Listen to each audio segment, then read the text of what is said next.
حدیث مبارک، اگر برا خواب دیکھیں تو کیا کرنا چاہیے؟ عمر بن حارث نے عبداللہ بن سعید سے، انہوں نے ابو سلمہ بن عبد الرحمن سے، انہوں نے حضرت ابو قتادہ رضی اللہ عنہ سے، اور انہوں نے رسول اللہ صلی اللہ علیہ وسلم سے روایت کی ہے کہ آپ نے فرمایا کہ اچھا خواب اللہ تعالیٰ کی طرف سے ہے اور برا خواب شیطان کی جانب سے ہے۔ جس شخص نے کوئی خواب دیکھا اور اس میں سے کوئی چیز اس کو بری لگی تو وہ 3 بار اپنی بائیں جانب تھوکے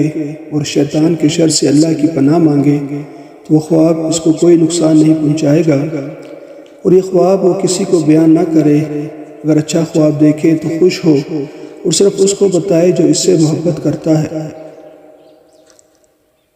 ایک اور حدیث میں ہے، ابو سلمہ بن عبد الرحمن نے کہا، میں نے حضرت ابو قتادہ رضی اللہ عنہ سے سنا، کہتے تھے میں نے رسول اللہ صلی اللہ علیہ وسلم کو فرماتے ہوئے سنا، سچا خواب اللہ کی جانب سے ہے اور برا خواب شیطان کی طرف سے ہے۔ جب تم میں سے کوئی شخص ایسا خواب دیکھے جو اسے برا لگے تو اپنی بائیں جانب 3 بار تھوک دے اور اس خواب کے شر سے اللہ کی پناہ مانگے تو وہ خواب اسے ہرگز نقصان نہیں پہنچا سکے گا۔ تو ابو سلمہ نے کہا، بعض اوقات میں ایسا خواب دیکھتا جو مجھ پر پہاڑ سے بھی زیادہ بھاری ہوتا تھا، پھر یہی ہوا کہ میں نے حدیث سنی تو اب میں اس کی پرواہ نہیں کرتا۔